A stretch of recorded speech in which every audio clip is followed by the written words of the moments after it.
Today's episode of the Writers Room Game Show is brought to you by Musicbed. With Musicbed, you get access to higher quality music than any other music resource. That means instead of thousands of variations on dubstep by some guy in his parents' basement, or what I can only describe as clown funeral music, you get real stuff you would listen to in real life. Great musicians, bands, and composers who pour their hearts into their work and wear cool hats and tight jeans. But Seth, I don't have $1 million to spend on music. I better stick with one of those other companies. Well, listen here, you big wrong person. Musicbed subscription allows you to have unlimited access to their amazing roster of artists for one monthly or yearly fee based on what kind of work you do. That's right. If you're making personal shorts or web-based ads, your fee is going to be way less than if you're making Super Bowl spots. And even if you are making Super Bowl spots, Musicbed's pricing and library are an absurdly great sight to behold. Ryan and I use it, you probably use it, and if you don't, go use coupon code GAMESHOW at checkout to receive your first month free when you purchase an annual subscription and start unlocking your film's full potential. You owe it to yourself. And us. You owe us. Go do this. We need to cast the living hell out of it and put it on Netflix. But even then, it probably needs to be an IP now. You know who the teens love? Chris Pratt. They do love the Pratt. They love the Pratt. Especially as Mario. Real quick, they love the Pratt and they love the Holland. They love Pratt and Holland. As long as there's a Chris in there somewhere, I'll take CGI Christopher Plummer. I don't care as long as it's a Chris. That's what, and the teens would probably agree with you. That's what they all say. They all love them.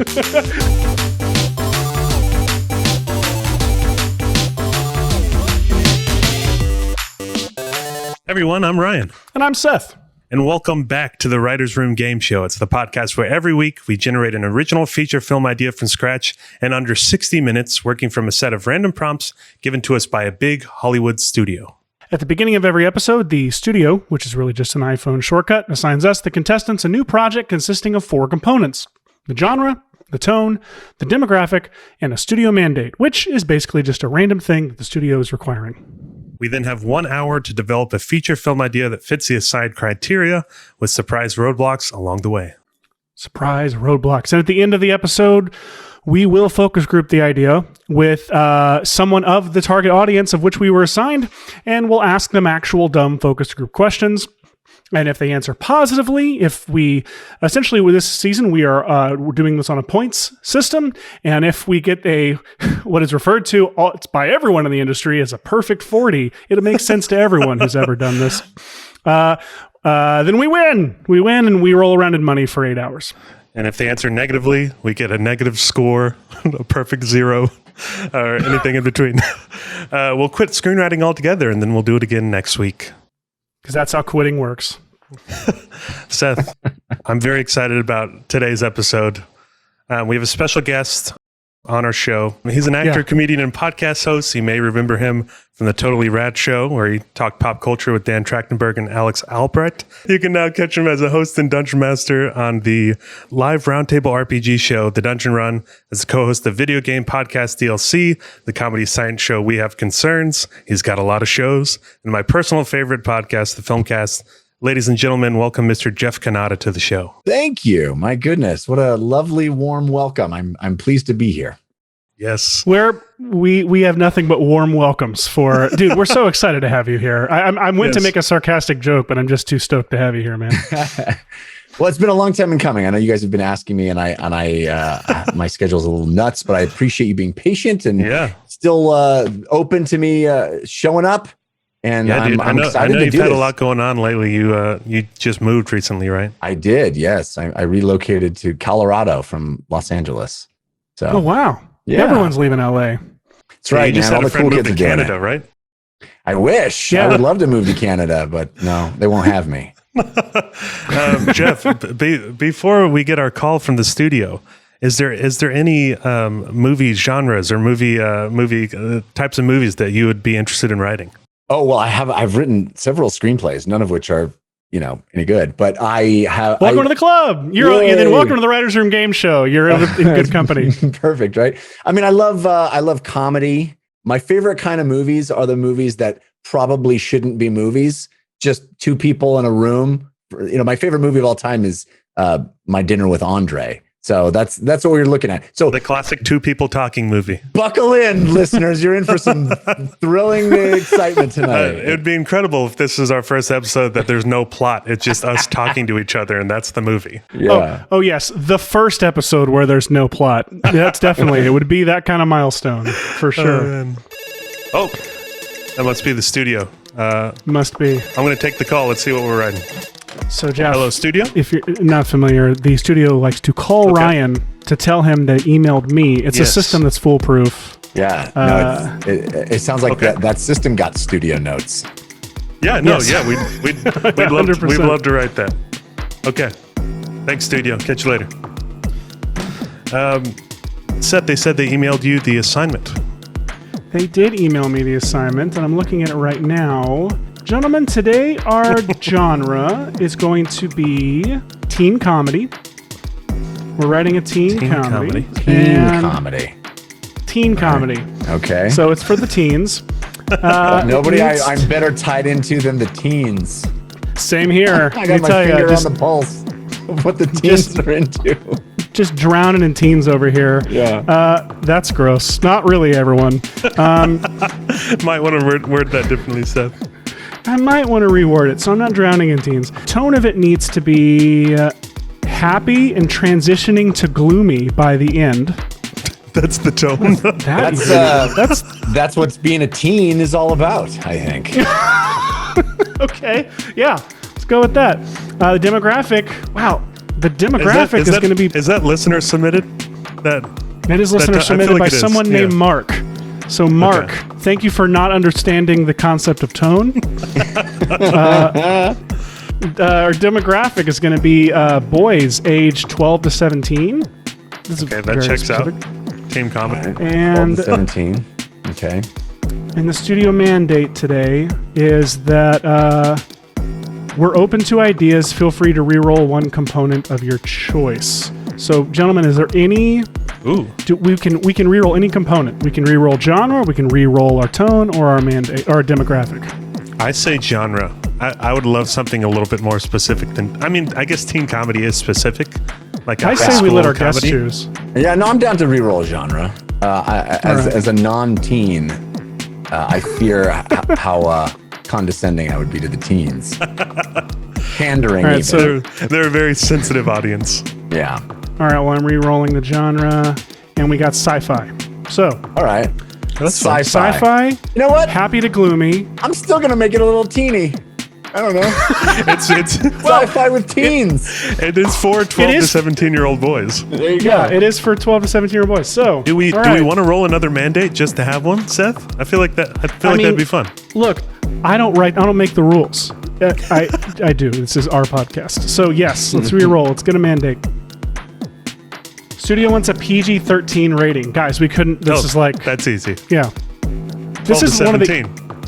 This is almost more difficult because this assignment suddenly makes a little more sense. It's so broad. Yeah, they literally just want us to make a mainstream film. Yeah.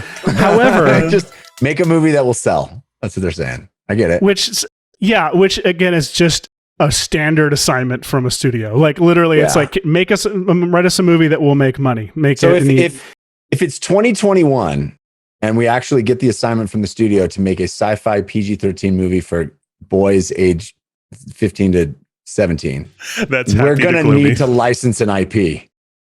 We're going to license IP, I love that. We need to cast the living hell out of it, and put it on Netflix. But even then, it probably needs to be an IP. You know who the teens love? Chris Pratt. They do love the Pratt. They love the Pratt, especially as Mario. Real quick, they love the Pratt and they love the Holland. They love Pratt and Holland. As long as there's a Chris in there somewhere, I'll take CGI Christopher Plummer. I don't care as long as it's a Chris. That's what, and the teens would probably agree with you. That's what they all say. They all love the CGI Christopher Plummer. Wait, is it Christopher Plummer? Did he die? He did, sadly. Oh, that's so sad. I didn't know that. That was last year. That's right. Yeah. Okay. Starting it off somber. You know what I just did? I took it from cheery to gloomy right at the end. You did. Happy to gloomy. We did it. All we need to do is bring up the death of a beloved star at the end. I feel like we're going to get in and out of here in 5 minutes, baby. We are. We need an hour to write this puppy.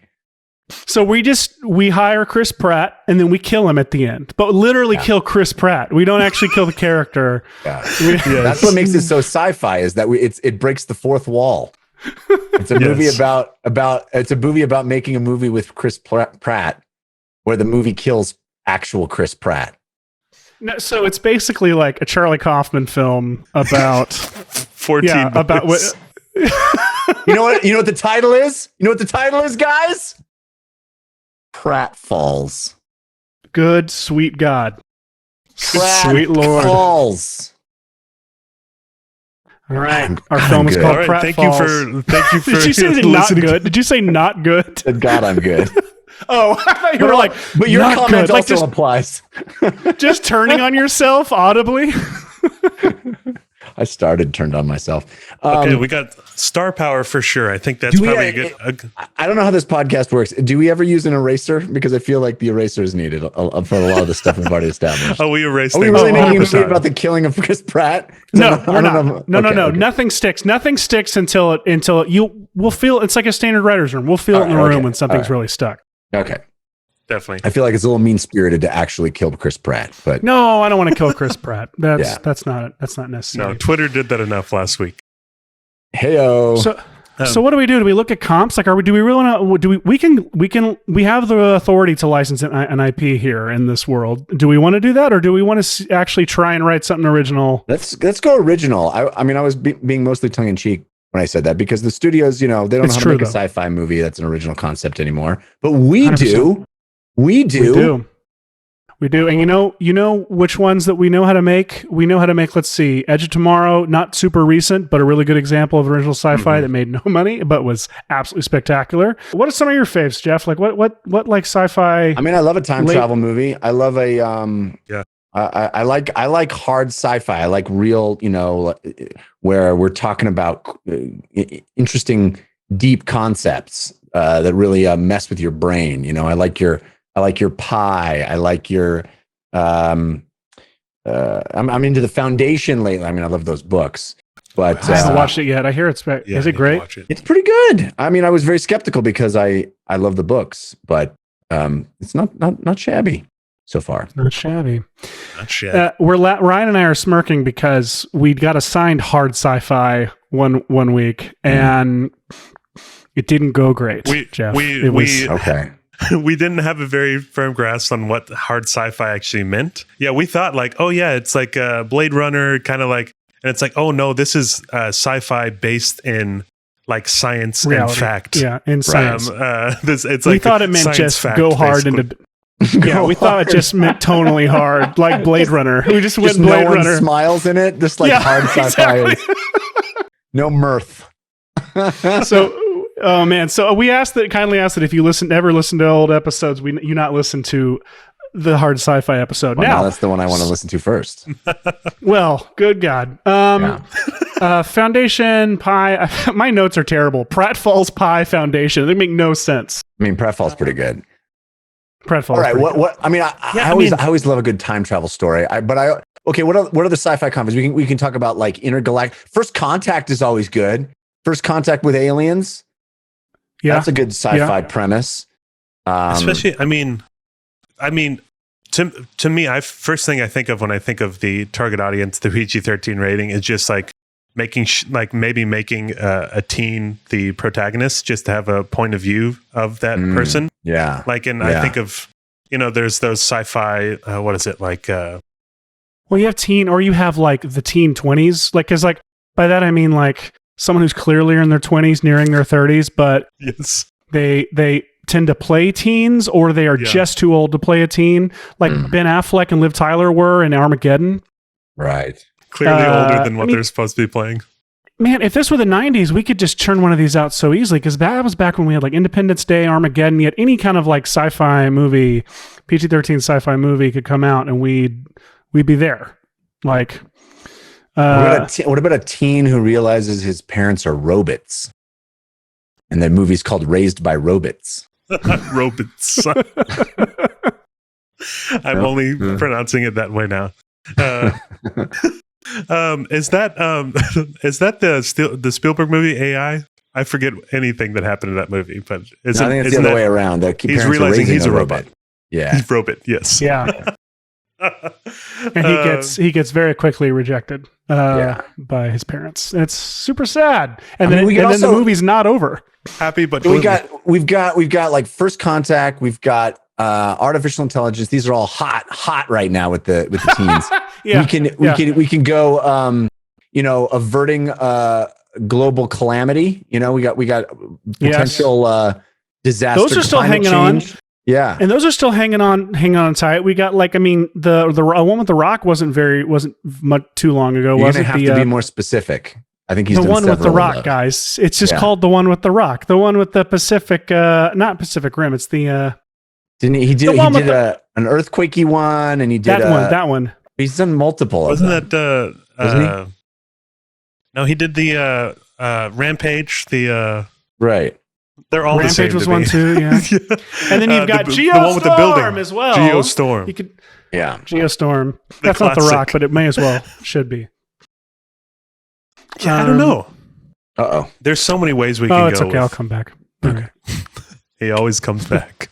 I mean, I like a good alien story about aliens. About, First Contact or meeting an alien civilization for the first time. That's fun. I'd say let's do aliens. Let's just make it aliens. Yeah, but should we do aliens? Aliens on Earth or aliens? Yeah. Okay. Yeah, I feel like not horror aliens, not aliens that want to murder us, but like actually dealing with a new civilization that we've discovered, a new intelligent life form. What do you think about that? Something we played with and then kind of veered away from on another episode. We neared a like Twilight with aliens kind of premise. The idea of like instead of the vampire, like the falling in love with alien, which is kind of like that show Roswell from back in the 90s. I don't know if you remember that show. I'm just thinking about our teen audience, and I wonder how hard you can go. Basically, how far out in space can you go while the still teens keeping? Won't come with you. Yeah, exactly. How far out will they go? Exactly. Gotcha. Yeah. No, I think you're right. I think it's gotta be a more domestic story for the teens. They don't understand. Maybe it takes place in a mall. Some of the teens love. I love how much we know about teen culture. It takes place in a mall. And could we do something? I mean, you don't want to be a downer about the pandemic, but I think one thing that is interesting is how teens are like, I have a 13-year-old son who's now probably going to be the focus group. You should be taking lead on this pitch. Well, I don't know how qualified I am because when he's going to be our focus group today, now that this is who we got. And when you talk to him, you'll find that he's a super smart kid, and I don't know how well he represents the overall general. You're saying your kid is so much a genius that he does not represent his age group. He's so superior to all the other kids. This is how you talk about your kid in public. Spoken like a true parent. I like that. He's just such a good kid. I don't know if he'll represent his demographic.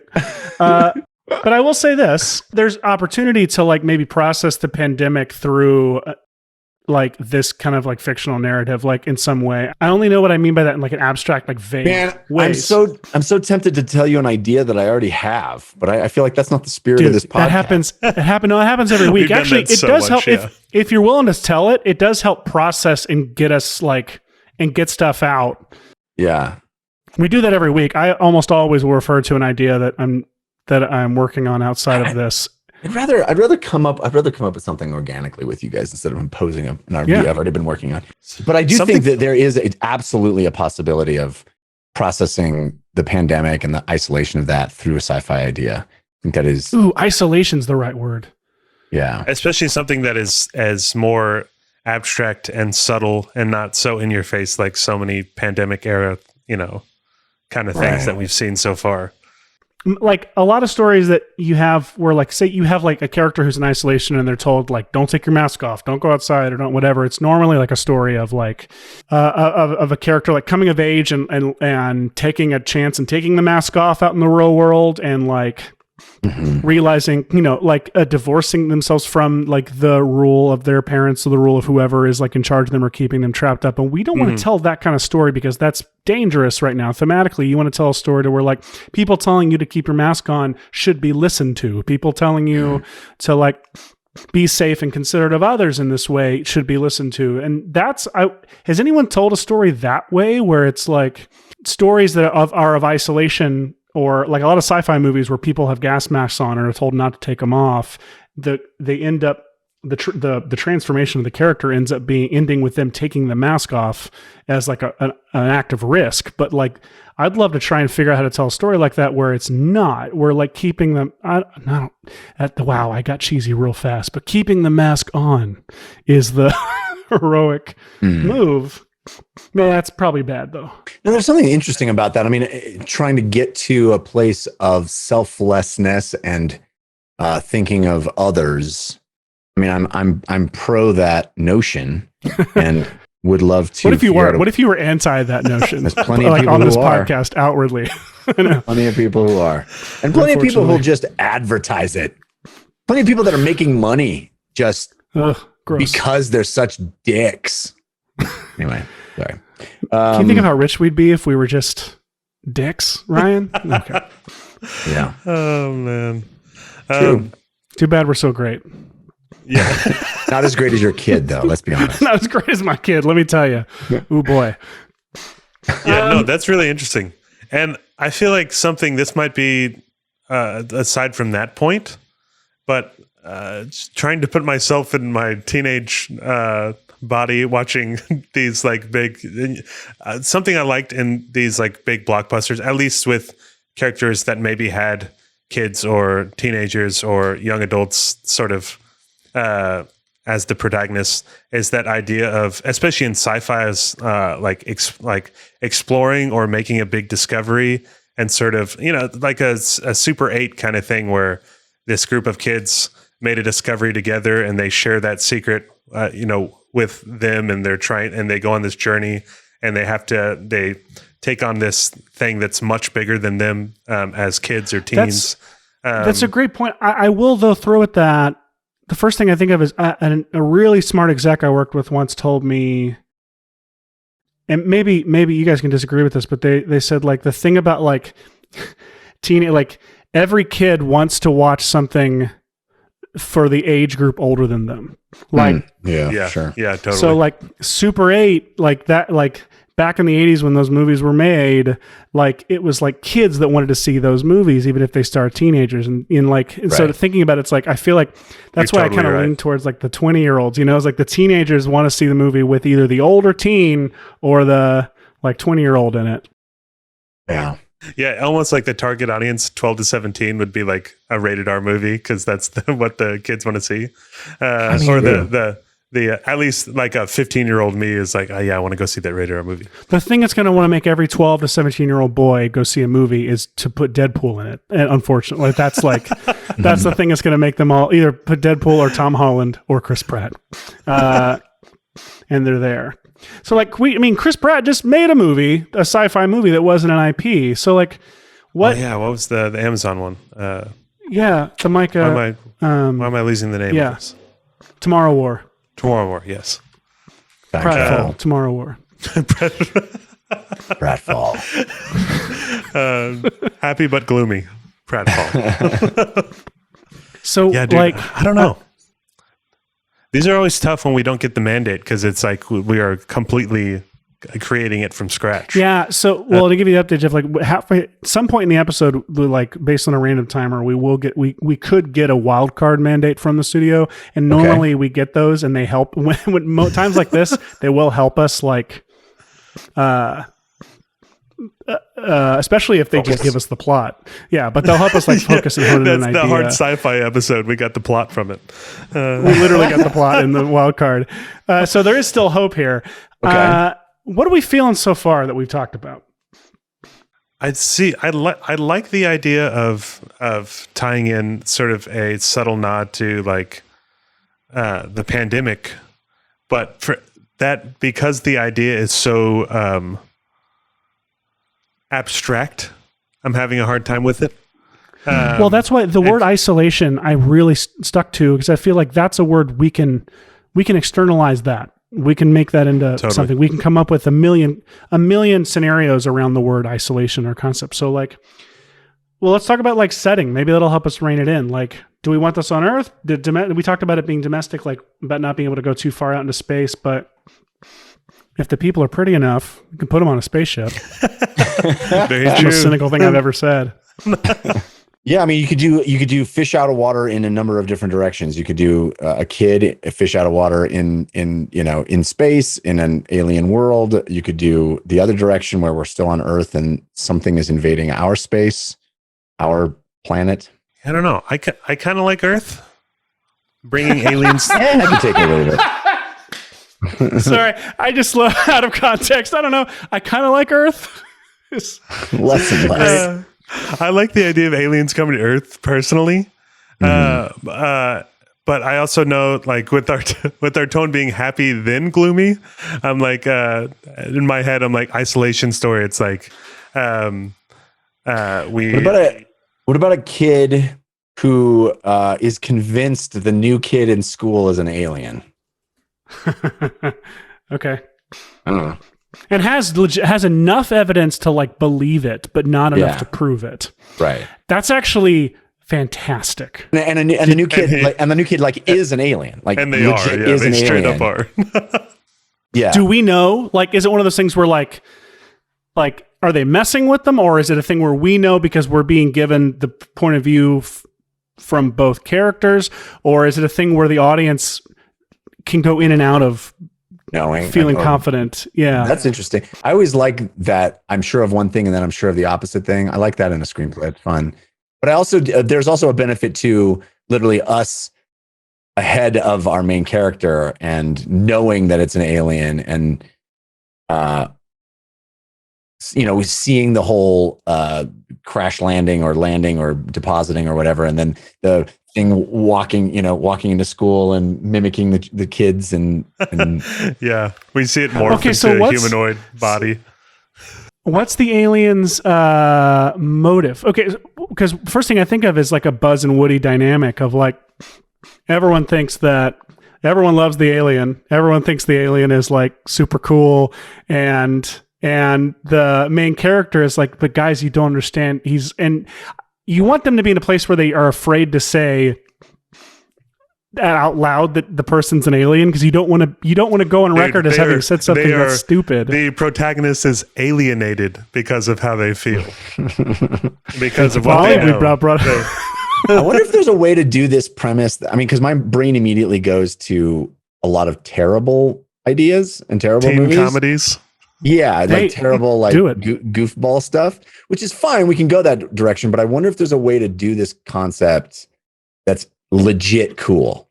There's like a cool take on, and I don't know what the hook is as far as like what the alien wants or why it's there, but is there a version of Alien at school that isn't the worst version that you picture in your head, where like aliens good at sports and like it's fucking Teen Wolf but aliens. I'm trying to avoid going down that road. But what a great comp! Yeah.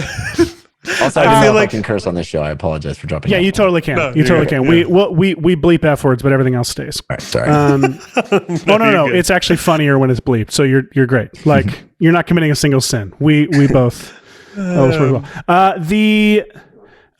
just polluting my son's brain when he comes on the show. That's it. So, but he's so great. His perfect brain. His perfect brain. Not after I'm done with it.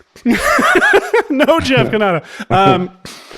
I think what was I going to say? I actually like your idea of trying to do it in a legitimate way. And I wonder, okay, I'll throw an old idea of mine at you. I had an idea a long time ago about an alien sent to Earth as like the scout alien to like, yeah. It was more of a goofy comedy, not goofy comedy, but I actually pitched it as a Lego short.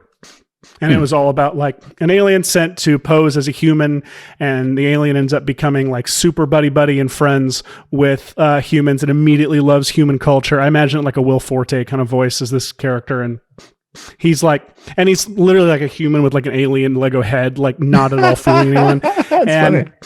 And he's like immediately loves human culture and earth culture, and then just forgets his assignment. And it like cuts to like a year later, and suddenly he realizes, oh my God, my older brother and all of his friends are coming, and they're going to destroy. They're going to like, I'm supposed to have built up an army. Oh, that's funny. So he convinces his friends to pretend that they are just follow me, just riff with me. I'm an alien and all my family is coming and they're going to murder everyone, but we're going to pretend we're the army to help them and we're going to try and change it from the inside. Anyway, go. And that was kind of the rough premise. I wonder if you could take this idea of like where you have two protagonists, the human whose life is kind of either they're aware that this person is an alien and there's like conflict there, or there's actually like a friendship that forms there.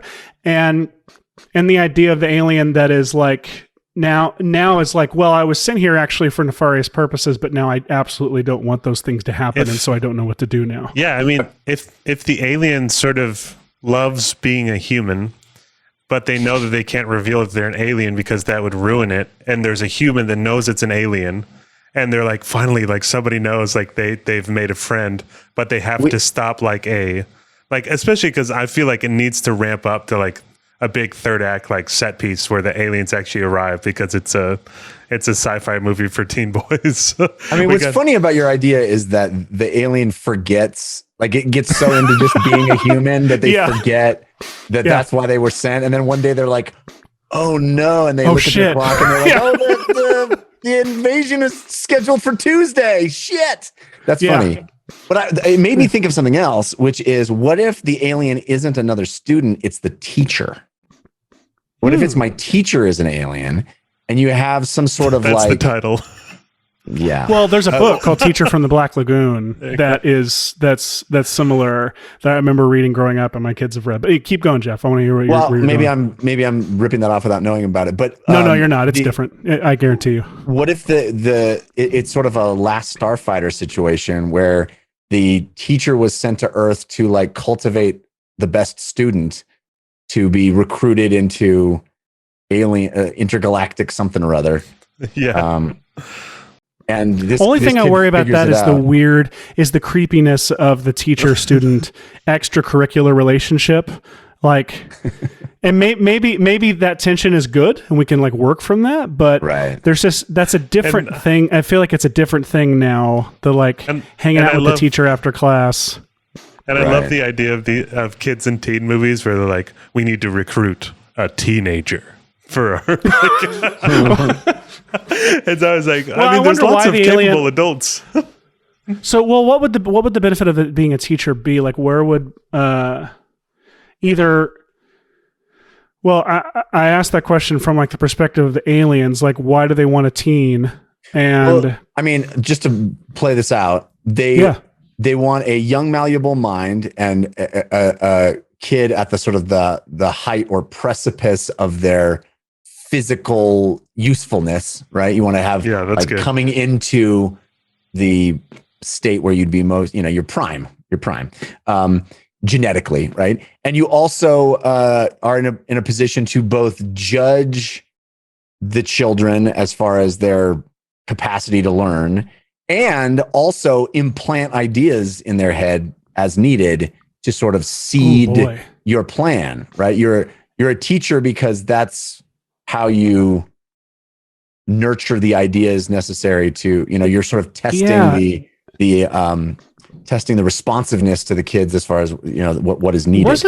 Wasn't there a movie with Ian McKellen about a guy, like, I feel like it was Ian McKellen about Apt Pupil, where he was a Nazi and he was mentoring that kid. Yeah. I never saw it. Yeah, it is a Bryan Singer. I never saw it, but it feels similar. The idea that it would like start as like this like really healthy mentorship or something, and then you realize it's.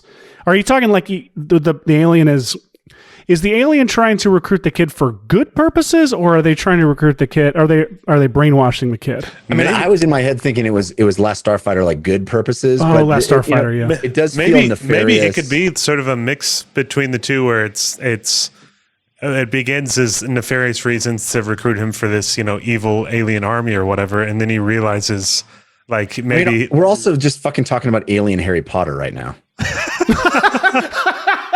what that is. We just invented Alien Harry Potter. I'm actually getting a fax from the studio right now. Give me 1 second. Man. Yeah, they faxed the wild card. You go back in time for that. I've actually got it here. Technology in LA is all up to date. No, I've actually got it here. Okay. It's come through. Interesting. So the studio would like to hear concepts for multiple sequels as well. Oh God. Good God. Can't come up with one. It's got worse. 3? So it looks like we're making a trilogy of some sort or a saga. All right. Okay. It's got to be real good to want a second one. And yeah. Right. I don't know. We've gone so far down this road, and I'm not sure it's a good road. Well, we've got some good ideas here. We got some good premises. Like, I do like the idea of an alien among us, and I don't know.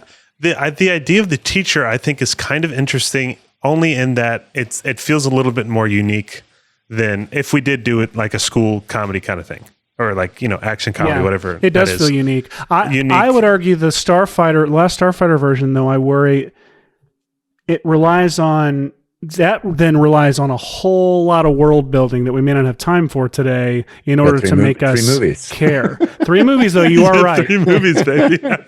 But I guess I'm like, how now we got to make we have to make an interstellar world. Like, what if we sort of interesting and stands alone that we haven't seen before? But the nefarious version for me is really interesting. If there's a way to make it.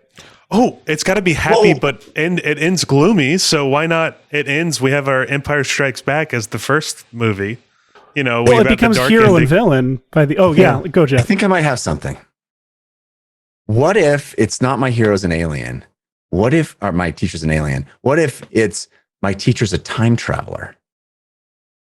And the time traveler knows that something's good. I mean, it's a little bit fucking Terminator, but the time traveler knows that something's going to happen when this kid is a certain age, but doesn't know that. But this kid isn't the one that does it. They're trying to go back and recruit. They're trying to recruit John Connor instead of prevent John Connor. They're trying to create John Connor, right? It's a situation where my teacher's a time traveler.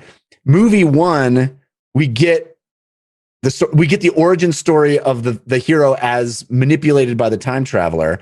Movie 2, we travel into the future, and the teen has to team up with an older version of himself or herself. Let's make it a girl. Herself. Yeah. And then movie 3, we come back. I don't know. I'm just bullshitting. I mean, there's something there. What I tell you, something that excited me though is that it's everything up until you pitched your idea. And that's not what I meant to say, but I'm realizing is what it's going to sound like. Is when you said instead of my teacher is the alien, what if it's instead the teacher is the protagonist and the kid? I got kind of excited by something of like. What? I don't think that's what he said, but that's okay. It's all right. It isn't. That's what I'm saying. That's why I said literally what I liked was everything up until you started talking. Everything up until you started saying an idea. So that's why I regret it all even starting You're saying the teacher's the protagonist made you excited. Why? But teacher's the protagonist, the idea of, because we were talking about, maybe I'm stuck on the nefarious. Like maybe I'm stuck in a bad way of like really liking the idea of like this mentorship relationship where one of them is teetering toward becoming a villain and then actually becoming a villain by the end of it. But where we were talking before about the alien being like this mentor, the teacher being an alien and being a mentor figure. What if instead the teacher was the one who suspected, we kind of go back to our original idea of like the teacher, but instead of another student thinking this other student is an alien, it's a teacher who thinks this one student there's something weird about them and that they're an alien, and you make it have kind of a horror slant, but then I don't know how that's franchisable into 2 more. This is a hard episode, guys. This is probably one of our hardest episodes, which is great.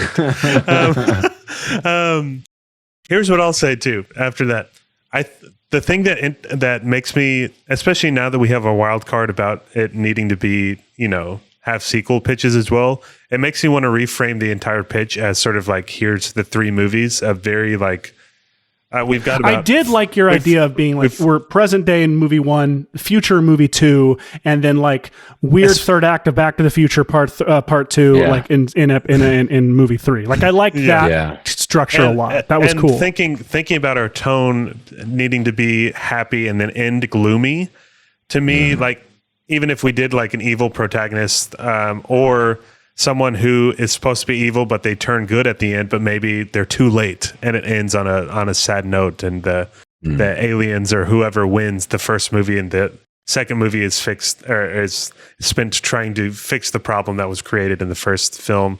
I know I'm kind of thinking more episodic now, where I still want to have a good standalone first movie, but it actually makes it more teeny in my mind now, because now I'm thinking of like the Maze Runner movies and Twilight movies, and the idea of everything having like its own book, its own like installment. It's like we know there's 2 more in this series. I mean, another thing that you're, the sort of Back to the Future structure made me think of, if we go back to the teacher thing, is there anything to the notion of movie 1, alien teacher, human student? Movie 2, alien teacher takes human student to their planet to teach the aliens, human teacher, alien students. Yeah. And then movie 3, all the students together doing something.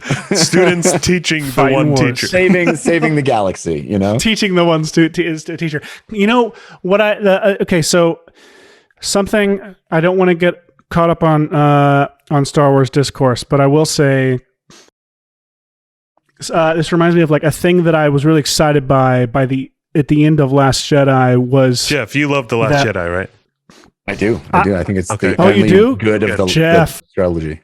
Welcome, Jeff. Welcome home. I love Last Jedi. I think it's the best Star Wars movie, frankly. I really do. It's my favorite. And I think that... And I love it for all of its countercultural, counter nostalgia. I love it sheerly for its counter nostalgia. Yeah, that's what I wanted when I was a kid. I mean, we don't need to get into this rant, but that's what I wanted when I was a kid. Is I want to be able to be a Jedi. I don't want to have anything magical in my blood to be a Jedi. Just anybody can if you try hard enough. And one thing I loved is that I was really bummed that didn't get played out in the third one.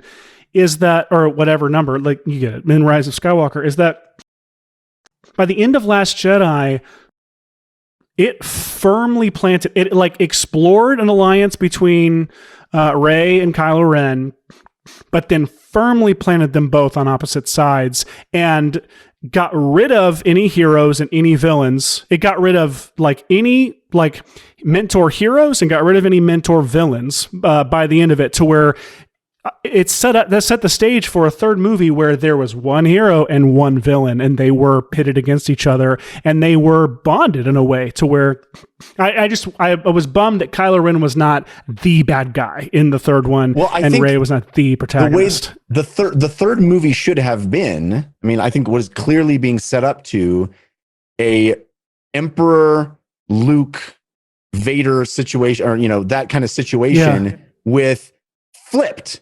So it's the evil Luke with Leia as the good Emperor, and that showdown happening again, where it's the daughter, or I guess not Emperor, but she'd be the Vader in this situation. So that it's Kylo facing off against Leia, and that same dynamic happening, but inverse. And just because, I think, obviously because we had the passing of Carrie Fisher. That we obviously couldn't get there, but I think that would have been that beautiful, because the only antagonistic relationship is between him and his mom, right? We get dad out of the way in movie 1, and it's this forced relationship with mom and son, and that's where that trilogy was going, is like having that showdown with Vader. I can turn her to the dark side, and she has to turn him to the light side, right? It's like, it's the inverse of that showdown. See, that's why I like this. Where I was going Guys, with that, what if we made it a Star Wars movie? Nope. Where I was going with it was like the idea of, I like the idea of having two people that, like two characters that are forming a bond, and then over the course of 3 movies, like by the end of the second movie or by the end of the first movie, making them like opposing forces, making them protagonist and antagonist. And I wonder if we go back to the two, maybe it can be the teacher-student relationship, or we go back to it being, my camera will come back on in a second, come back to being the two students. And could we play out a whole, like, it's not romantic, it's literally like a friendship between these two students. One of them is like concedes that they are an alien, and not in a comical way, but in like a cool, mysterious, like, we worked our way up to it over the course of the first half of the movie, and by the midpoint it's like revealed, and the idea of like a kind of a forbidden friendship. Well, I guess we explored this already, Ryan, didn't we, in another one? But the idea of like a forbidden friendship thing, I don't know, just like a dynamic where we see them. The first movie is about a forbidden friendship. Luca. Yeah, Luca. Yeah, totally. What if they're fish? And what if they? Yeah. But then the idea is like, so then Luca 2 is about them becoming good guy, bad guy. Damn. It's good though. I mean, I it's good. I wouldn't say good, but I thought Luca was good. I'm just thinking, Luca was great. I'm just thinking, like, over the course of 3 movies, like, what is like the human story? By human, I just mean the character, right, like journey we're telling. I feel like it needs to be about. I'm honing in on there being like 2 characters and it being centered on a relationship between the 2 of them in a larger world, but the main conflict is between the 2 of them, as opposed to like they're both good guys and one of them pulls them into a larger world, because that larger world right now could just be anything, and until it's something specific, I'm not going to care about it, if that makes sense. Like, what if it's 2 kids and they are convinced that aliens are among us, they find evidence that there has been an alien crash landing in their small town, and they go on a journey to find the aliens. I like the idea of like, I like that. Well, I like the idea of movie 1 is, are there aliens? And movie 2 is literally like, we're in the alien culture for the whole movie. Like we traveled there. You know, I think that's the thing that I thought was so one of the great things about the Back to the Future franchise is like, you have this whole first movie, which is great, but it's so pedestrian compared to the grandness of movie 2. And the movie 2 is such a fulfillment of the promise of movie 1. Yeah. It's like all of the things that you fantasized about in movie 1 happen in movie 2. It's like the coolest thing. And I love that for like a structure of a trilogy. If you go, it's all about like, are there aliens? Are there aliens? Are there aliens? At the end is, fuck yeah, there's aliens. And guess what? We're going, you know? And like movie 2 is, what if $300 million alien movie? You know, it's like I think that would be awesome. I kind of love that, especially even if it ended without, instead of hey, we're going, if it's they get like sucked up into a ship and it plays as like a scary sort of cliffhanger, Close Encounters type, yeah, and then like the second movie starts with them having to break out of this alien, you know, prison or something and like figure out like. I'm just thinking about the gloomy tone now. Like I have to end it. Oh, and they get taken away, and then oh my god, they get taken away. So if it's a teacher, oh my god, if it's a teacher and a kid, and the teacher's the alien, teacher gets taken away. If it's a kid and a kid, kid's an alien, kid gets taken away. Whatever we land on, but it ends kind of gloomy. But then with something that tells us that kid's going to go break that alien out. Like in that, the next movie is going to be that kid with all the other kids in the class or in the whatever. Like they've got a plan; they're going to go do it. It's like the end of Fast 5 or Fast 4 or whatever. Like where it ends with like them, you know, going to bust Toretto off the bus with Perd Hapley reporting at the beginning of Fast 5. That's right. That's right. If we're really talking like Close Encounters for teens with a sequel. Yeah, kind of. I mean, Close Encounters is like, you know. I know there's aliens. I know there's aliens. I know it. And it's something weird and and by the end of the movie, it's like, you were right. There really are. and you get to go. And I also really like the idea that of the alien being like one of them or amongst them, like legitimately, like not just waiting on a ship to arrive. Maybe they were sent for a mission like a decade ago, and they stayed, and they're like, I'm going to stay. And maybe the aliens basically are coming to get a volunteer ET, like an ET, a volunteer ET, like and he that's our title, volunteer ET. And they stay and basically they break some sort of alien law by staying, and the aliens are coming back to get them. The whole movie, maybe the students they really like this teacher. They find out they're an alien. They're trying to make a plan to keep him on Earth, and they get taken by the end of the movie. It's very sad, but then the kids, it ends with like, what are we going to do now? And they're like, we're going to go get him or whatever. And then, something like that. Movie number 2, it starts with their journey to space to capture. And then movie number 3 is this huge, like, I don't know. I like breaking them out of the government and having it be. You could have it be breaking them out of the government facility in the second one, and it being about the impending invasion or the actual invasion happening, and then the third one we take them out to space and go nuts. Okay, so you're saying it's called like Volunteer ET 3 Go Nuts. Crazy go nuts. Yeah. So government taking this alien teacher as opposed to. That's what I saw. Sorry, I saw the government taking him, and then so they bust him out of the. So the second one would be like still an Earthbound, like sort of sci-fi, breakout and like action I guess thing. That would. It's not as. It's a little. I like the other way better though, where like we go full space in episode 2, and then we come back in 3. Yeah, 3. It's always refreshing to like come down in 3 to like. Back down to the ground after we try really crazy stuff in 2. Well, we can try really crazy stuff, and then the second movie, and then the third one, they can retcon all of those things and make it more of a direct sequel to the first one, right, Seth? One of the things I always like is when... That was a Star Wars reference. That was a Star Wars. It took me a second. You can just pretend the second one never happened and then do whatever you want for the third. Whatever the fans want. Whatever the angry fans want. Yeah. One of the things I always like... And this kind of is directly what we were talking about with Last Jedi is rather than it being sort of some sort of chosen one or serendipity or whatever, it is literally a direct result of the ingenuity and cleverness of our hero. Like they figure it out. Like anybody could have done it. They did it because they worked hard enough and tried and were smart enough to make it happen.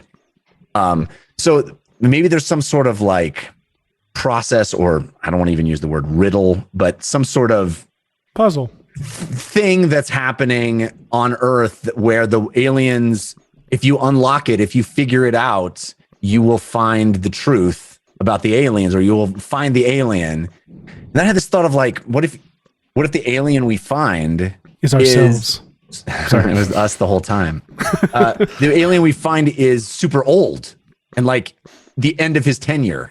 Or her tenure here on Earth, and that's why the aliens are coming back to replace him. And we have our one of our 2 heroes sub in for the alien as they were going to take the alien back, and I don't know, it's half baked, but there's like and then by the end, the other one who didn't go is like realizes that it's not a good thing to go to the alien civilization, and now we got to go bust him out. I don't know, half baked, but. You hate it. Everybody hates it. Yeah. No. I'm just trying to. You should never have invited me on this podcast. My ideas are terrible. It's almost like people make a lot of money doing this, and you can't just do it in an hour. That's what I've learned. Yeah. Yeah, dude. The good news is I'm actually really liking sort of the bones of what we've come up with. The bad news is we have exactly 1 minute to finish the pitch before we. Okay, here's my question: Are we teacher? Are we kid teacher? Kid alien kid? Kid alien teacher? I think it's a few students that are humans and an alien teacher. My alien teacher. Matt. Yeah, that's the franchise. It's called Matt. Oh God. The teacher's name is What Matt. have we done? Jerry Palmer and the Alien Stone, we'll call it. Jerry Palmer. Time to pitch your movie. Yeah, this is definitely the least amount that we've ever had ready for a pitch, but I think we could BS our way to a successful. Fool my dumb teen easily. Genuinely embarrassed about everything that's happened. I feel like you guys are like we usually get a whole movie written in an hour, and I'm like, no, Jeff. Again, you should listen to our hard sci-fi episode. You should listen to our hard sci-fi episode. Please never listen to it. Evidently, hard sci-fi and soft sci-fi are your Achilles heel. That's what it's that it's broad. I think the problem is that like we didn't get any weird mandates here. Like normally we get like it's got to be a Lifetime movie and it's got to be a hard R, and we're like, well, that's going to be interesting, and we make it work. Or like it's just there weren't enough contradictory elements here. All the characters are animals. Like then we're doing a. That's what it was. Lifetime and all the characters are animals. Right now, I'm just worried we've got a very generic thing. So when we pitch, I say, let's just yes and everything, guys. When we pitch this, like, let it fly. You lead. Go as specific as you can, and we will yes and you, and we'll do it. Oh, luckily your child is very smart. Very smart. He's so smart. Our plan is what's going to happen. Guys, he's so smart. He's so smart, guys. No, the greatest thing about this is that he's literally going to come on screen now, right? You've done that thing in the movie where we spend the first 2 acts building up the appearance of the character. This is Tartu. We've done Tartu. And he comes on, he's like, doesn't know words. He forgets to how to breathe and dies. Seth, does he know he's going to be on our show? Yeah, I asked him, and he was like, yeah, okay. Not knowing you guys before this, my expectation is that Seth is going to leave and come on dressed like a teen and try to pass off that he's his own son. Teens like Buscemi and 30 Rock, 100%. I'm my son. I mean Seth's son. As the son. That's so good. As your own son. So let me go get him. I'll be right back. Yeah. Oh man. Comes back in a new outfit. That's me. Your favorite teen. Hey, buddy. Oh, this is going to be fun. He said, I heard you talking about Star Wars. This better be good.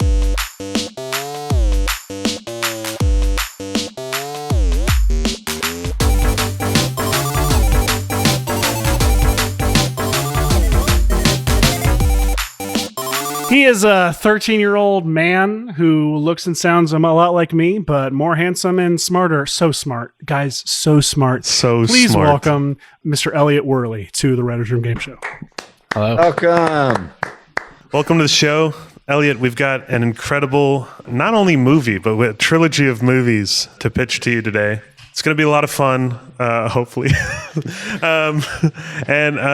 Elliott, I'm not sure if your father, co-host Seth Worley, has described to you what you're going to be doing. Basically, we'll pitch you the idea. At the end, we're going to ask you a few questions and ask you to rate this movie based on a point system that apparently Hollywood is using the 40-point system now. But first off, we're going to describe to you our assignment, because at the end it's going to come back into play when you rate it. Basically, we have a sci-fi movie. The tone is it's going to start happy and then it's going to get gloomy at the end. The target audience is boys age 12 to 17. So it's you. Yes. And the studio mandate is it's going to be rated PG-13. And we also should mention that we also are pitching a trilogy of movies. I think I mentioned that already. But anyways, Seth is going to start the pitch. I'm starting us off. Great. Elliott, our movie is going to be about... I don't know where to start with this one. I'm very intrigued. Imagine a student much like yourself. A student much like yourself at a school much like the school you go to. And new at the school, his family just moved to town. He's actually having to start midway through the year. So like, you go to school. You get to school midway through the year and you don't know anybody. And this is me. You immediately take to you have a teacher, STEM teacher, right? Because you really like your STEM teacher, right? He's cool. He is cool. So imagine if that cool STEM teacher, if you found out, was an alien. Okay? I wouldn't be surprised. Okay, great. And imagine you had the similar reaction to where you were not surprised and were intrigued. And now you knew the secret about this teacher that you quickly come to discover you're the only student who is aware of this, and yet you developed this really great relationship with this teacher. This teacher actually is a very cool mentor, which I'm pretty sure that mentorship kind of starts before you figure this out. Yeah, one day after class, you are going to show up, and you've been developing this relationship with this teacher, this mentorship, and we're going to go in and show him something that you were working on that you had talked about, and you get to his classroom a little bit early, and he's not there, and you maybe see something you weren't supposed to see, maybe some writing that's in a language that is indecipherable, and maybe you just take a little snapshot on your phone of that, and you take it home, and you try to figure out what this language is, and it doesn't map to any known language on earth. You're baffled by it. And little by little, you start to realize your teacher is an alien. At which point you bring in your closest, you call up your best friend and you're like, dude, you're never going to believe this. Mr. What's his name? Mr. Alien. Mr. J. Wait, what was it? Mr. Alien? Mr. Matt Alien. Mr. Mattalian. But you get your best friend involved, and then basically, why am I saying you? The protagonist. The whole film is actually told in second person omniscient. Yeah. So, by the way, you are being played by Chris Pratt. Yeah. In middle school? Wait, I'm sorry. We're still sticking to that, even though he's in high school. I got bad news for you about the third act. He could have easily played the teacher, Jeff, but all right, let's go. No, you're right. No, yeah, I like Chris Pratt is the teacher. Tom Holland is the protagonist. I was referencing our fourth wall breaking idea with Chris Pratt. That's all. When you were saying it's about you, it's you. What's it you? It's not the protagonist. And I love Chris Pratt just dressed up as a teenager, like with actual teens. Wait, are you describing the Dear Evan Hansen? That's basically what you're describing. Right. Yeah. No, with new technology, Chris Pratt is not playing the protagonist of the movie. He's actually playing you and everybody that watches it. He's just playing them. No, I'm kidding. He's playing it. That was over all of our heads. That was completely a joke. That was too brilliant. But so our protagonists, they hit up their best friend. They tell him everything. Teacher's an alien. We need to investigate this. They basically stay after class once the teacher leaves and start snooping through all of his things, trying to find some alien technology of some sort. And then they do. They sneak over to the teacher's house late at night and break into his garage. They know they shouldn't. It's if they get caught, they're going to get worse than grounded, worse than suspended. They'll probably get arrested. This is a criminal act, breaking into the teacher's garage. But what they find in there is a spaceship, an alien spaceship. Like an alien sports car? They take it for a joyride in space. What? They take the ship. Yes, exactly. They get in the ship. And the reason they do this is because the cops show up right as they discover it. Yeah. And there's no way out. And unfortunately, one of these kids is already in huge trouble and is being threatened to be sent off to live with his grandparents. And they don't want that. They can't. They're the worst. The grandparents are the worst. The grandparents suck. They suck. They're the worst grandparents. So they're both played by Chris Pratt in heavy prosthetic makeup. Chris Pratt is trying to win an Oscar here, so he's playing as many roles as he can to increase his chances of being nominated. So now they get in the ship.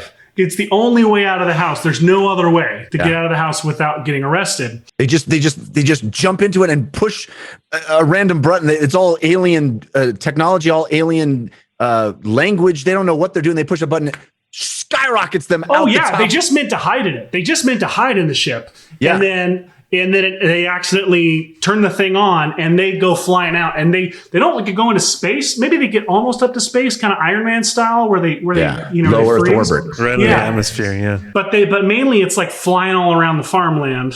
But it's confirmation of what they suspected. Now they know. So they take alien teacher. So they take the ship back, park it back in the garage, and the next day they're going to tell everyone. But when they do, they nobody return believes it them. Perfectly. They navigate it back to the garage to where the teacher still doesn't notice. Says, return. It's like a Tesla. It parks itself. Alien technology. But then the next day, after they tell everybody, there's actually even a few people that believe them, and they arrive at the garage, and there's a scene where the garage door slowly opens, and what's inside? a 1997 Toyota Corolla. No one believes them. But they did it. They experienced it. They went in the spaceship. At which point they go back to their homes. It's like everything's normal, but they know the truth. They know what's going on. They have to go back to school, and they go to his class and they confront him. You're an alien. And what does he do? He admits it. Yes. Yes, I am. He says, I'm teaching class right now. Can we talk about this after class? And that's when they turn and realize, oh yeah, the class is full of students. Sure, we can talk about this right after class. So then they have to sit through class knowing their teacher is an alien and wait. Then after class, Ryan, I'm sorry, I interrupted the scene. After class, they say you're an alien. He actually admits it. And it turns out he was sent on a mission like a decade ago to come down to Earth to scout it out and to report back to these really evil alien overlords. But turns out he quite likes Earth. He likes the food. He's the only teacher in the history of Earth that actually likes their job. He's been won over by the students. And been awarded by the Teacher Association. Despite all probability, being a teacher was what changed his opinion of Earth. He loved the benefits. He loved the salary. Oh yeah, 100%. There's so much to love because they've never had any other job. They don't know anything to compare it to. No, he's been won over. He's been won over teaching these young minds and teaching these students, and he's determined that he no longer wants Earth to explode in a fiery blast or be taken over by the alien species. That he was, the scouts, the heralds, the first contact with Earth. He was there to set the stage for this invasion, but now he doesn't want the place to be invaded. Do you have a question? You're allowed to interrupt. I was saying that's very similar to Venom, which we watched it's basically ago. Venom. Yeah. But oh crap! You're right. It is. Yeah. well, I haven't heard the rest of the story, but based on what I've heard, it does kind of sound like No, he's got a symbiote suit, and then Tom Holland shows up to fight him. The teacher's actually named Eddie Brock. So it turns out he likes played by Chris Pratt. Just Chris Pratt as Tom Holland as Spider-Man. Tom Hardy as Tom Holland as Spider-Man as Tom Hardy as Venom. It makes sense when you see the film. This is too complicated. So yes, but this secret government agency. Turns out when the students took the spaceship on a joyride, it alerted one of these secret government agencies that keeps track of these, that has been trying to discover UFOs and alien species. They've been investigating it. And so that tips them off to the teacher actually being an alien. So around the time that they now have this knowledge and confrontation between the two, we're this is after the midpoint, we're in the second half of Act 2, now we have the authoritarian, like the Earth-based or authoritarian like forces that are coming in to complicate everything. Even though we know that at the end of the second act, there are going to be aliens showing up on Earth, expecting an invasion to happen and expecting intel from this teacher who was sent ahead of time. So now not only does the teacher still not know how to stop this invasion from happening, how to convince his people from carrying out this invasion, but now he can't even do any of that because the government's coming in and trying to find him. And and everything the government sees is all evidence to the fact that he's there to destroy Earth. And the kids are the only ones that know that he doesn't want to destroy Earth anymore. Yeah. So now the kids have to save him and convince, basically the kids now are fighting to protect him and hide him, but also help him solve this puzzle that he has to solve, whether it be literal or figurative, of having to somehow stop this invasion from happening by either tricking his the other aliens, or by convincing them of the good of Earth, or of its resources or promise.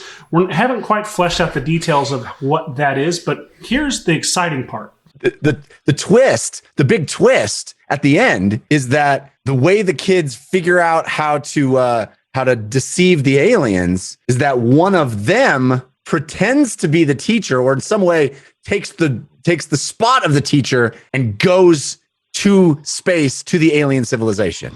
And the movie ends with one of the students getting sucked up into an alien ship. and they fly off. And it's this sort of sad, what we think hopeless ending with the kid disappearing. But then we learned that the teacher and the remaining student are now on a mission to go save. Yeah, I think it's because we think that the kid died. We think that they gave their life to protect Earth, but then it cuts to them in the ship waking up. Or the kid waking up, not knowing where he is, and then opening the blinds and seeing space. But not like blinds. It's not like Zathura. It's not like he's in a house. He realizes he's on a ship and there's space. And then we cut to the end titles and it says... Space blinds. It's space blinds. It's very CG space blinds. And it says Chris Pratt will return. Because it's a trilogy. I forgot about that. Yeah, no, the last shot of the movie is... the kids on Earth, the remaining kid on Earth, getting a message that they know the kid in space is alive. It's like when Marty gets the letter at the end of part 2 of Back to the Future. Well, Doc is actually in the Old West. Yeah. So in the second movie, we actually go into space, and it's sort of breaking that kid out of the alien prison, and it's this big intergalactic, space movie. And then our third movie is actually them back on Earth, basically battling. It's your sort of grand aliens versus humans battle. And we were talking about there's possibility that maybe the kid has been brainwashed by the aliens by the end of 2, and so he's actually part of the invasion in 3. And 3 is about the kids from Earth versus the kid that got taken, that was originally like a good guy, and about turning him back to the good side and reconciling this Earth and alien forces like at each other. We don't know. We were spitballing about the third one, but that's kind of our idea for the overall 3, the overall arc of 1, 2, 3. Yep. So, Polly, I don't have it pulled up. Do you have the questions to be able to ask? Yeah. So our first question is out of 1 to 10. 10 points being the most you would see this. Would you see this movie? How likely are you to see this movie? How likely am I to see this movie? Well, it depends on the context. You see, if I went to see it in a theater. He is smart. If I went to see it.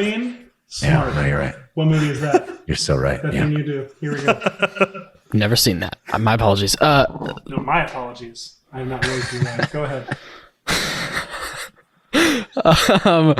If I were to go, like, say it released on Disney Plus, so it was free, so I could just watch it whenever I wanted to on my own time.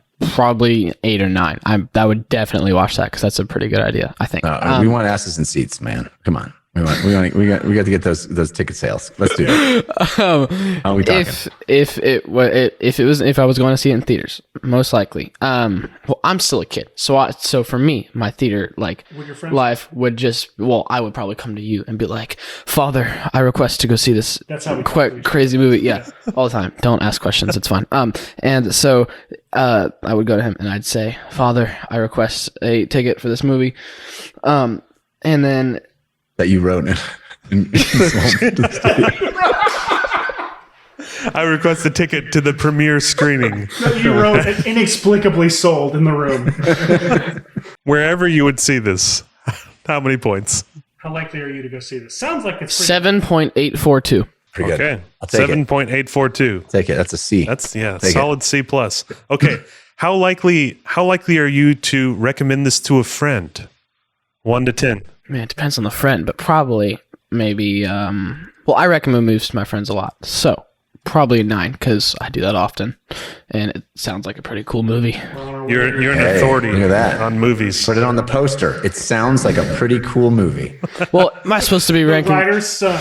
Am I supposed to be ranking these because it's hard for me to rank them when I clearly know that I'm biased against it because my father wrote it partially. That means nothing. You and I both know that means nothing. It doesn't mean you can. Yeah, but I can't just turn off that part of my mindset. Like it's hard to do that. I'll okay, well this one's. I'm not particularly attached to this idea, so you are like more than you normally are for your most of your other. Very willing to turn on his writing partners in an instant. He doesn't care. Oh yeah, they mean nothing to me. These people mean nothing. These ideas mean nothing. Elliott, this is an easy one. This doesn't really have to do with your dad. This is our adherence to the assignment. So how well do you think we did with writing a sci-fi movie that was happy and then it was gloomy at the end for boys aged 12 to 17 that was rated PG-13? 1 to 10. How well do you think we did with that? I forgot about the PG-13 thing. I feel like a lot of Oh yeah, there's one. We forgot to say there's one F word. there is in one it. very prominent F word. It's very funny. right. Or dramatic, either one, and not sexual. Yeah. Okay. That's actually the end is the kid just looking up at the sky and going, "Fuck!" Yeah, that's what it is. That's how it is. I think you did pretty well. I think. Yeah, we did. I think so too. I think. Yeah, I mean, I think it we involves did great. aliens, so it's sci-fi is definitely sci-fi. immediately Can't like be- yeah. But Can't deny it. I do think that is something that I would do in that situation. I mean, I wouldn't rob my alien teacher's spaceship, but like, I guess it's an accident. And See what I mean? It's I think- fantasy, man. I think the like departure and redocking the spaceship scenes would be fun to watch and fun to film. Just like ramming into a garage would be funny. It'd But be funny if it just crashed into the garage. but then like it fixed itself magically with alien technology. I feel like I'm most likely to do to walk into class and be like, or I wouldn't scream you're an alien, but I'd like come up to him or come up to my STEM teacher and be like, yo, you're an alien. And I mean, I wouldn't say that, but then But you know, appearance to the assignment. yeah, It's a I know, good I'm note. saying based on my to have an authentic experience voice. in like the world that this movie is in, not that I'm an alien, but I think that's pretty accurate to what it would realistically be like. So it sounds like a 10 out of 10. Rarely say 10 out of 10, but yeah, I guess I'd say 10 out of 10. And then our last question is rate the overall idea. Just 1 out of 10 overall idea. 1 out of 10? Is that what you said? Sorry, 1 to 10. Your Freudian slip of Front to start. It's been a long week. I feel like 1 out of 10 isn't a proper scale. I'll have to go into decimals 1 second. Well, 1 out of 10 is not a proper scale, for the record. 1 to 10, yes. Can I rate it on Rotten Tomatoes? Like Sure. 1 out of 100? Same All thing. right. I will tell you something, Elliot. Your reputation preceded you, and it was not exaggerated. You are very smart. You are very smart, and Smart your dad kid. should be very proud of you. You're a good kid, man. I love I it. just started weeping on this podcast. I'd give it a Rotten Tomatoes score of 93.3. It's a 9 out of 10. 9.3 out of 10. I'll take it. We averaged a passing grade. We averaged like an A minus, so I'm happy. What's that sum up to, Ryan? It adds up to 36.142 out of 40. Whoa! Amazing. Yeah, that's pretty great. Well done, everybody. Especially Elliott. Elliot. Elliot, thank you so much. Thank you for Thank coming you up so with much this for genius listening to our idea. idea. Sometimes was- I'll like you'll tell me about your ideas on this podcast, Sir Worley, and I don't know why I just said Sir Worley. And That's you'll what I demand you call me. Thank yeah, you. my bad. Sir and, Worley. and I'll just be like, sometimes it's so good that it like makes me sad. I go to my room and I start crying because like it's just a podcast idea. But I legitimately hope that something like that gets made in the future because that would be really funny to go see in theaters. Then again, this movie. Yeah. I get it. Yes, yeah, the specific one. Do you have a Amazing. title in mind for it? The title. Pratfalls. Pratfall. 1, 2, 3. Oh, I can see that right here on the monitor. My limited notes. Well, that was fun. Thank you guys. Amazing. Jeff, thank I you had so a- much. Well, I just want to say real quick, I had a moment where I thought I hadn't met you guys before this, and I hadn't listened to any of the other episodes of the podcast. I am going to now, specifically the hard science version. But No! I wasn't sure, and then there was a moment where I thought, was this all an elaborate way for Seth to tell his kid he loved him? I don't know how else. It This is better how be. you're supposed to, I right? wanted In my him podcast. to be like, and that's why I wanted to say, happy birthday, son. You guys can only connect over podcasts. You open up the other episodes and it's just air. It's not There's even. no, this is just an elaborate construct to get to that moment. Ryan is being real time rendered in Unity, He had and no idea how to say that, give your kid a compliment other than this way. This is the only way you could do it. Anyway, man. And this has been know. it's been great fun, fellas. Thank you for inviting me. I had Yes. so much fun. Thank you so much. Thank you for Jeff. coming on. And Elliot, thank you for listening to our ideas. Yeah. You can catch us in theaters the summer of 2023. It's been greenlit. The Writers Room Game Show with me, Ryan Polly, and Seth Worley. Executive produced by Grant Wakefield at Weekend Video and Ann Fogerty at Plot Devices. Edited to perfection by Rene Gomez. Our art is by your buddy, Meg Lewis, and our face-melting music is by Ben Worley. The Writers' Room Game Show is a Weekend Video production in association with Plot Devices. Learn more about Weekend Video at weekend.video and check out writersroomgame.show to listen to all of our episodes and suggest your own prompts for future shows. And don't forget to rate and review our show on Apple Podcasts. It really helps our show out a lot. See you in the next one.